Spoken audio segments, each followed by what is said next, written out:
Beberapa tahun terakhir kita selalu dijali dengan earphone-earphone murah dari Cina. Sebut aja ada KZ, ada QCY, Blonde, dan lain-lain. Earphone-earphone bertabur gimmick tersebut laris kayak kacang goreng karena menawarkan kualitas suara yang katanya sih bagus banget ya. Bahkan bisa ngalahin suara earphone jutaan. Saya sih nggak menyangkal kalau earphone-earphone itu punya kualitas yang bagus. Tapi kalau bisa mengalahkan kualitas suara dari earphone-earphone jutaan, bahasa marketingnya memang berbahaya sob. Tapi tenang, saya nggak akan bahas earphone-earphone ajaib tersebut. Melainkan saya akan membahas beberapa earphone tua yang mungkin punya kualitas suara yang jauh lebih baik daripada earphone-earphone baru yang penuh dengan gimmick tersebut.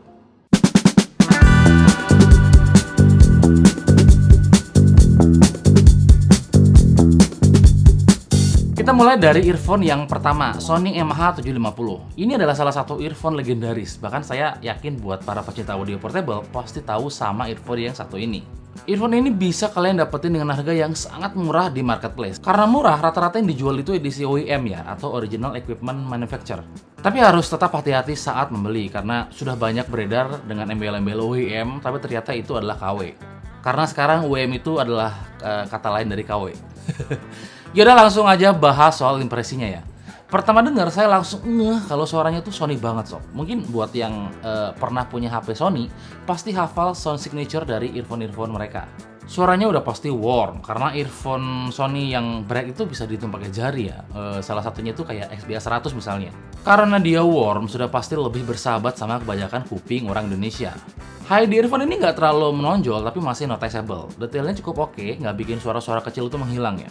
Saat saya dengerin lagu Rosa berjudul Bila Salah, suara vokalnya terasa agak mundur ya. Yang menandakan suaranya itu agak V-shape. Walau agak mundur, vokalnya masih kedengaran dengan jelas dan nggak ketutup sama frekuensi lain. Mungkin yang paling enak di earphone ini adalah bassnya ya. Sebenarnya bassnya tuh nggak gede-gede amat, impactnya juga nggak dalam-dalam amat. Tapi entah kenapa bassnya tuh enak sob. Bass model begini bikin si earphone masuk enak buat dengerin genre musik apa aja. Selanjutnya ada Sennheiser CX200, salah satu earphone yang cukup legendaris di masanya.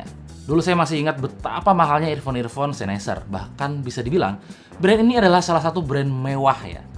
Saat itu, saya beli earphone ini seharga 200.000 perak. Saya berpikir ini adalah earphone KW ya, tapi begitu saya dengar, ternyata suaranya terlalu bagus untuk sebuah earphone KW. Ngomongin soal impresi suara, menurut saya earphone ini masih enak sob.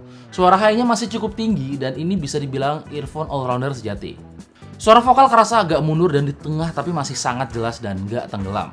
Walau begitu, clarity-nya nggak kerasa spesial ya, karena di beberapa lagu suaranya kerasa rada nyampur gitu.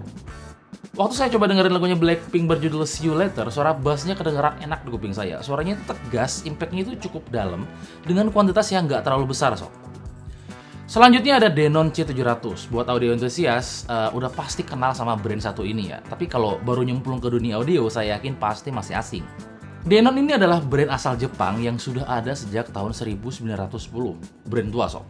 Mereka bikin banyak banget perangkat audio hi-fi yang harganya luar biasa mahal. Waktu saya nemu earphone ini di marketplace, sekali lagi saya berpikir bahwa ini adalah earphone KW. Karena nggak mungkin earphone ini semurah ini. Saya punya Bluetooth speaker Denon yang ukurannya tuh kecil banget. Itu aja harganya dulu hampir 2 juta. Setelah saya beli dan saya coba, saya berani jamin kalau ini adalah asli sob. Langsung aja kita bahas impresi suaranya. Menurut saya, earphone ini suaranya agak bright to balance ya. High-nya enak dengan clarity yang bagus. High-nya itu nggak ngeres ya, nggak kayak high-nya earphone KZ. Saya kayak ngerasa high-nya itu kerasa mahal ya. Suara frekuensi tinggi yang biasanya cuma kita dapetin di earphone mahal. Saya coba dengerin lagunya Agnes Mo berjudul Million Dollar Lover. Sumpah sob, enak banget ini. Berasa pingin CLBK aja sama Neng Agnes Mo. Detailnya itu bagus banget sob. Bahkan representasi micro detailnya masih terdengar sangat jelas.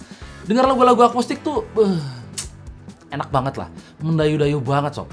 Mid earphone ini terasa di tengah dan sedikit maju ya. Suara vokal di earphone ini kerasa intim banget. Terutama untuk lagu-lagu yang memang vokalnya menonjol. Di sektor low, bassnya cukup besar walau nggak besar-besar amat. Bassnya itu kerasa tight dengan impact yang cukup dalam. Sedangkan soundstage-nya kerasa, biasa aja. Ya, seperti kebanyakan earphone in-ear lah. Next ada Onkyo E200. Sama seperti Denon, Onkyo ini juga salah satu dedengkol di dunia per hi-fi-an ya. Dan sama seperti Denon, brand ini juga berasal dari Jepang. Hanya saja dia nggak setua Denon, karena baru lahir di tahun 1946. Harga earphone Onkyo ini sekarang murah banget sob. Padahal Onkyo ini brand yang terkenal dengan perangkat hi-fi yang high-end ya. Langsung aja bahas impresinya. Menurut saya earphone ini suaranya agak bright ya. High-nya itu enak banget sob. Sedikit kerasa agak tinggi dan akan menjadi masalah buat kalian yang nggak terlalu suka sama earphone yang ngecering. Di beberapa lagu suara high-nya kerasa agak nusuk ya, tapi entah kenapa saya yang suka dengan yang ngecering-ngecering kayak gini malah suka gitu loh. Clarity-nya oke, plus separasinya juga bagus. Gampang banget buat saya misahin setiap instrumen dalam sebuah lagu. Saya dengerin lagu mantan saya, Maudy Ayunda, berjudul Aku Sedang Mencintaimu. I love you too. Detail yang direpresentasikan earphone ini cukup jelas sob. Mikro detailnya di beberapa lagu berhasil saya tangkap dengan baik ya. Misalnya slide jari di senar gitar akustik itu tuh kedengeran banget. Dimana itu susah untuk kita dengerin di earphone murah lainnya. Mid di earphone ini kerasa di tengah ya, nyaris sejajar dengan frekuensi yang lain. Tapi saya ngerasa midnya sedikit agak maju, sedikit. Sedangkan di sektor low-nya kerasa pas aja, nggak overwhelming, apalagi dominan. Tapi walau bassnya biasa aja, impact-nya itu cukup bertenaga. Nggak terlalu lemes kayak abis nggak makan seminggu. Walau begitu, saya ngerasa bassnya, impact-nya itu nggak begitu deep ya. Nggak terlalu besar, tapi nggak bleber. Nah, untuk soundstage, earphone ini cukup luas ya. Cukup luas untuk sebuah earphone in-ear maksudnya. Dan terakhir ada Philips She 3905. Apa yang ada di benak kalian saat dengerin brand Philips? Saya yakin nggak jauh dari rice cooker atau setrikaan. Atau lampu lah minimal. Tapi tahukah kalian, brand asal Belanda ini ternyata jam terbang dalam mengembangkan perangkat audionya itu cukup tinggi sob. Terutama dalam hal portable audio.